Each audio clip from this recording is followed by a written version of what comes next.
नाज़रीन आदाब, मैं हूँ खालिद शहबाज। आप देख रहे हैं गवाह न्यूज़।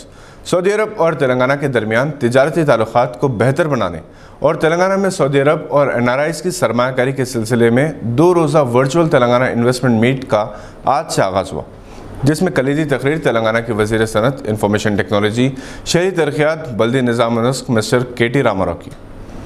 मिस्टर KTR ने तेलंगाना इन्वेस्टमेंट मीट के दौरान Saudi consul general doctor Ausaf Sayeed का शुक्रिया अदा किया और रियासत तेलंगाना के क़याम के 7 साल के दौरान होने वाली मुख्तलिफ कामयाबियों और प्रोजेक्ट्स पर रोशनी डाली। इन्होंने कहा कि सऊदी इन्वेस्टर्स तेलंगाना के मुनफरिद TS IPAS सिस्टम के तहत पहले ही दिन से अपने बिजनेस या फैक्ट्री की तामीर का काम बगैर किसी अप्रूवल के शुरू कर सकते हैं। KTR ने कहा कि दुनिया के टॉप 5 IT कंपनीज के दूसरे सबसे बड़े ऑफिसेस हैदराबाद में मौजूद हैं, जिनमें Apple, Facebook, Google, Amazon, Microsoft शामिल है। इन्होंने ये भी कहा कि हैदराबाद दुनिया का वैक्सीन कैपिटल है और ये मुमकिन है कि हर 3 में से 1 सऊदी शहरी जो वैक्सीन लेता है वो हैदराबाद में तैयार की गई है। चेयरमैन SIBC अब्दुल अजीज अल क़ासानी ने खैर मक़दम किया और वो इस कॉन्फ्रेंस के नाज़िम में मीटिंग थे। डॉक्टर औसाफ सईद इस कॉन्फ्रेंस के आगाज़ और मसाजिद पर रोशनी डाली और कोविड बहरान ख़त्म होने के बाद KTR से सऊदी अरब में एक डेलीगेशन लीड करने की ख्वाहिश की। इस मौके पर तेलंगाना ID सेक्रेटरी जयेश रंजन ने तेलंगाना के इंडस्ट्रियल पॉलिसीज़ और सऊदी अरब के लिए तेलंगाना में मौजूद बिजनेस के मुख्तलिफ मौक़ों पर रोशनी डाली। ये 2 रोज़ा कॉन्फ्रेंस में तेलंगाना के ज़राअत, food products, information technology, life sciences, pharmaceuticals and fertilisers, power, energy, space technology, textiles और इन्वेस्टमेंट पर माहिरीन पावर पॉइंट्स पेश करेंगे। इस कॉन्फ्रेंस का 15 जून को अख्ताम होगा। 2 रोज़ा कॉन्फ्रेंस की तफसीलात अगले बुलेटिन में पेश की जाएंगी। राम मंदिर ट्रस्ट में करोड़ों का घपला हुआ, इस पर हमारे लिए खुशी की कोई बात नहीं।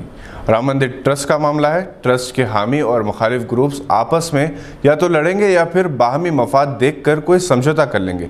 जब से राम मंदिर ट्रस्ट ज़मीन का स्कैम मंजर आम पर आया है, हमारे बहुत से लोग सोशल मीडिया पर ऐसी खुशी जाहिर कर रहे हैं गोया कि इस घपले के नतीजे में राम मंदिर की तामीर से मुताल्लिक़ फ़ैसला ही बदल गया हो।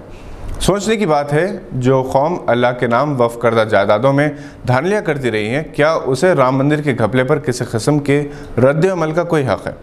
ज़रा हम भी अपने गिरबान में झांक कर देखें, कितनी औकाफ़ी जायदादों के लिए हमने कैसी कैसी बेईमानियाँ की।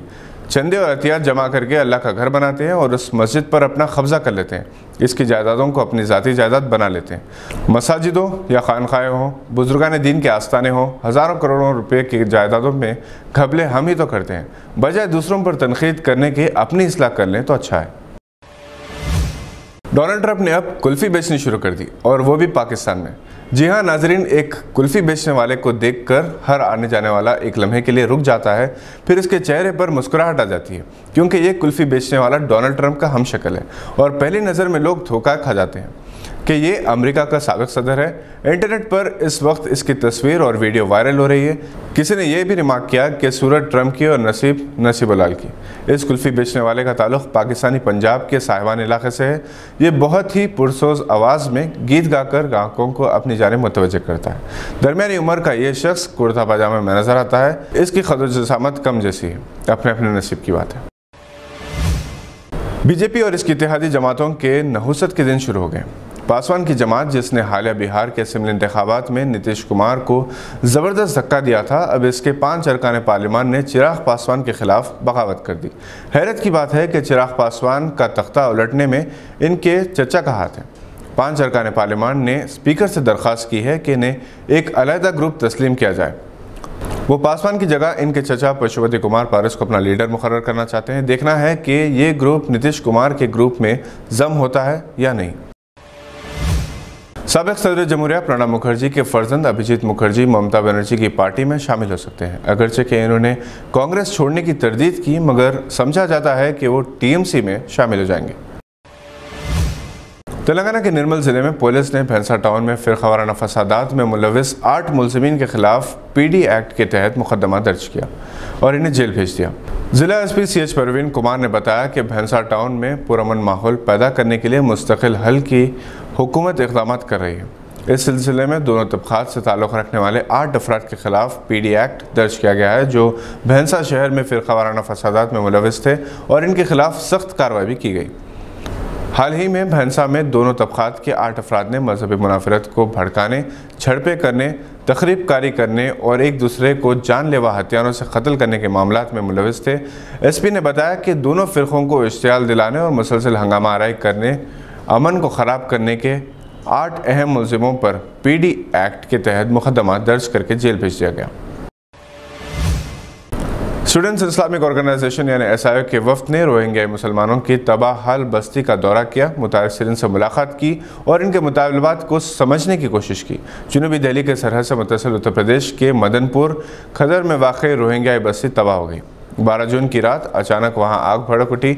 इस गैर मुतवक्किल हादसे के बायस 52 से ज़्यादा झुग्गियों के साथ वहां मौजूद हर चीज़ जलकर राख हो गई। हंगामी इंतजामात के तहत 250 से ज़्यादा अफराद को पनाह दी गई, जिनमें 92 बच्चों की उम्र 12 साल से कम है। अब यह जगह हमवार मैदान के मानंद नज़र आती है। ज़मीन पर सिवाय चंद शीट के कुछ नज़र नहीं आता। राशन, गल्ला, कपड़े, पैसा वगैरह सब कुछ जलकर तबाह हो गया। कुछ ही रज़ाकार मुतासिरीन को ग़िज़ा और लिबास फराहम कर रहे हैं। SIO के वफ़द ने मुतासिरीन से इनके मुतालबात जानने की कोशिश की तो उन्होंने हुकूमत से घर बसाने के लिए महफूज ज़मीन, इनकी जान और माल की हिफाजत के तयक़ुन और अपने बच्चों की स्कूली तालीम की मांग की, जो कि इन्हें मैसर नहीं है। SIO के वफ़द ने हुकूमत से दरख्वास्त की कि वो इस आग लगने के हादसे को संजीदगी से ले। इस मामले में अक़वाम मुत्तहिदा के हक़ूक़ इंसानी कमीशन को भी नोटिस लेना चाहिए और रोहिंग्या मुतासिरीन को राहत पहुँचानी चाहिए। सिविल सोसाइटी से दरख्वास्त करते हुए SIO ने मुतालबा किया कि रोहिंग्या मुतासिरीन के मामले में खामोशी इख्तियार करने के बजाय मुस्तकिल हल तलाश किया जाए। इस वक्त में SIO के कौमी सेक्रेटरीज निहाल कदियोर और मोहम्मद अब्दुल हफीज़, SIO दिल्ली के सेक्रेटरी अल्फौज अली और फ्रेटर्निटी मूवमेंट के कौमी सदर शमशीर इब्राहिम शामिल थे। वर्ल्ड टेस्ट चैंपियनशिप के आगाज़ से पहले हिंदुस्तानी क्रिकेट टीम ने आपस में मैच खेला, जिसमें मोहम्मद सिराज ने 2 विकेटें हासिल की। ऋषभ पंत ने सेंचुरी बनाई। शुभमन गिल और जडेजा ने बेहतरीन बैटिंग की। गिल ने 85 रन और जडेजा ने 54 रन बनाए। वर्ल्ड टेस्ट चैंपियनशिप हर हाल में जीतने के लिए हिंदुस्तानी टीम पुरुम्मीद है।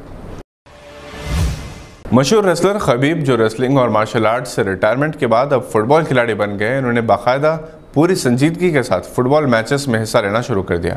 वो एक कट्टर मुसलमान है। इन्होंने कई रेसलिंग मुकाबले जीते। अब फुटबॉल में भी बैनुल-अक़वामी सतह पर अपने आप को मनवाना चाहते हैं। खबीब का ताल्लुक़ रूस से है। वो wrestling, martial arts, kick boxing, judo और फ्री स्टाइल के चैंपियन रहे। खबीब ने अपने पूरे करियर में सिर्फ एक मरतबा शिकस्त का सामना किया। इन्होंने 29 मुकाबले जीते। ये थी आज की चंद अहम खबरों पर नज़र। अगर आपने अभी तक हमारे चैनल को सब्सक्राइब नहीं किया तो इसे लाइक और सब्सक्राइब ज़रूर करें। हम फिर हाजिर होंगे ऐसी कुछ खबरें लेकर। देखते रहिए गवाह।